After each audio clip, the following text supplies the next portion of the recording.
যারা মদ্যপ অবস্থায় সুতন্দার গাড়িকে একবার সামনে একবার পিছনে এবং অশ্রাব্য ভাষায় গালিগালাজ ইঙ্গিত, তাহলে আপনার গাড়ির রাস্তায় যদি পেট্রোলিং থাকে, পুলিশ পেট্রোলিং ন্যাশনাল হাইওয়েতে, তাহলে তারা এটা দেখেনি কেন? কারণ পুলিশ পেট্রোল কার ছিলই না। যদি পুলিশ পেট্রোল কার থাকে তাহলে আপনি আমাকে সিসিটিভি ক্যামেরাতে দেখান।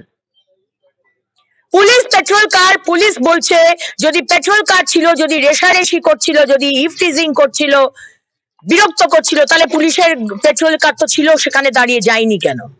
মিথ্যা কথা বলছেন পুলিশ মন্ত্রী, আপনার পুলিশ মিথ্যা কথা বলছে।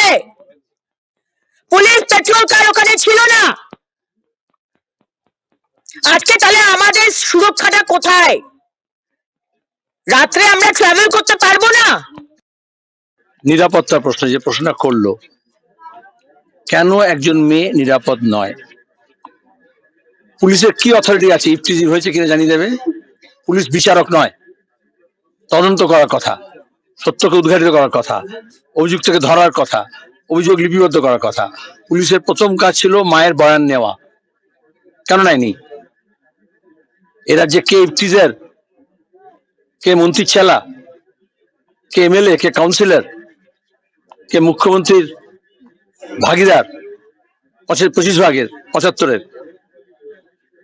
আর পুলিশ, আমি আগেই বললাম, গাড়ি তো মহিলা একা ছিলেন না, তার সঙ্গে তো আরো অনেকে ছিলেন। আমরা কিন্তু আবার বলছি, যদি এই ধরনের ঘটনা ঘটতো যে মহিলাকে টার্গেট করে কটূক্তি বা ইত্যাদি, তা আমরা কড়া ভাষায় তাদের শাস্তি চাই এবং চাইব। কিন্তু যে ঘটনাটা অন্যরকম, গাড়ির রেষারেষি, দেখুন এই গাড়ির অবাঞ্ছিত রেষারেষি এটা প্রায়শই হয়ে থাকে। আপনি পুলিশ দিয়ে গোটা হাইওয়ে প্রত্যেক ইঞ্চিতে পুলিশ বা প্রত্যেক গাড়ি পিছু পুলিশ তো সম্ভব নয়। একটা তো আপনার আমাদের সকলে নিজেদের সচেতনতার বিষয় রয়েছে। আপনারা দেখছেন বর্তমানসময়.com।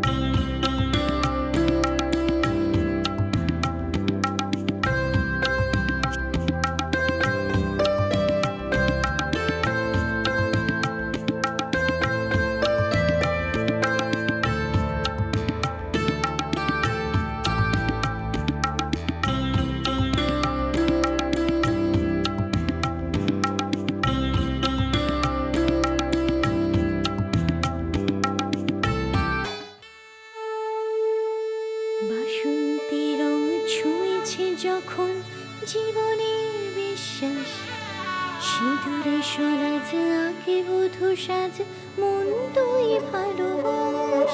যত আকুলতা হয়েছে বারোটা বাসন্তী সংলাপ, ভেসে যাক দোহে আদরে আবেশে বন্ধু সবার Nayanmoni Agamani Basanti fashion private limited, Kanchrapara.